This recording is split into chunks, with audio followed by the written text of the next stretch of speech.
الله قسم بين الناس أمورهم في معايشهم وفي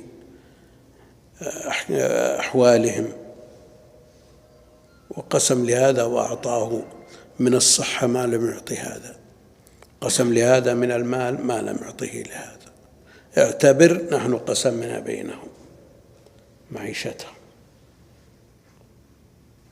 فقد يكون بعض الناس ينظر إلى نفسه بأنه أقل حظا من غيره، ولكن لو نظر إلى نواحي ثانية وجد عنده من النعم ما لا يوجد عند غيره. فبعض الناس نظره منصب إلى الصحة. قل كيف؟ أنا كفيف البصر وملايين البشر يبصرون يستمتعون بها، احمد ربك شكره. أو ما أسمع وهكذا.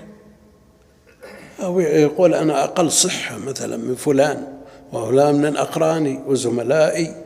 لو فتشت عن نفسك لوجدت عندك من النعم ما لا يوجد عنده. إن الله لا يظلم مثقال ذرة.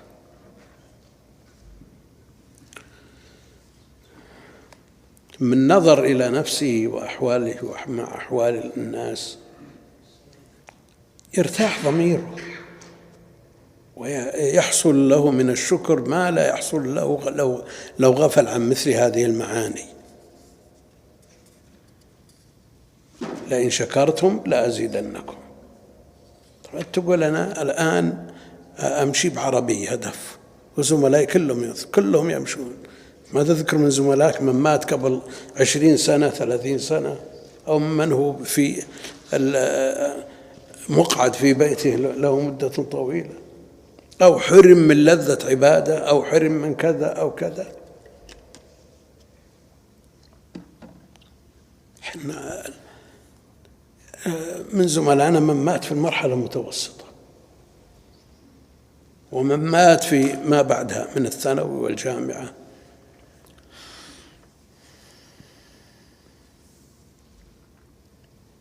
اختبرنا آخر يوم من الاختبارات في كلية الشريعة، في آخر يوم من الاختبارات مرض واحد من زملائنا رحمة الله عليه، وسافرنا لبلدنا ننتظر النتيجة، والنتيجة إما جئنا لها وصلت إلينا. فسألنا عن النتيجة وسألنا عن هذا الذي مرض، قالوا توفي رحمة الله عليه، وهو مختبر الأيام كلها ولا يعاني من شيء. فالإنسان ينظر بعين الإنصاف. طب أنت اللي متعت بعد زميلك الذي مات في مرحلة متقدمة، ما تشكر ربك على هذه النعمة التي اشتملت على عدد من السنين والأيام، وفيها كم صلاة وفيها كم صيام وفيها كم ذكر وتسبيح وتهليل. على كل حال المسلم والتوجيه الشرعي في أمور الدنيا أن ينظر إلى من دونه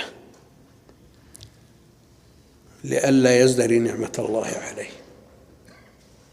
بخلاف أمور الدين فعليه أن ينظر إلى من فوقه لتسمو همته إلى مضاعفة العمل والمزيد منه واحتقار نفسه وعمله. نعم.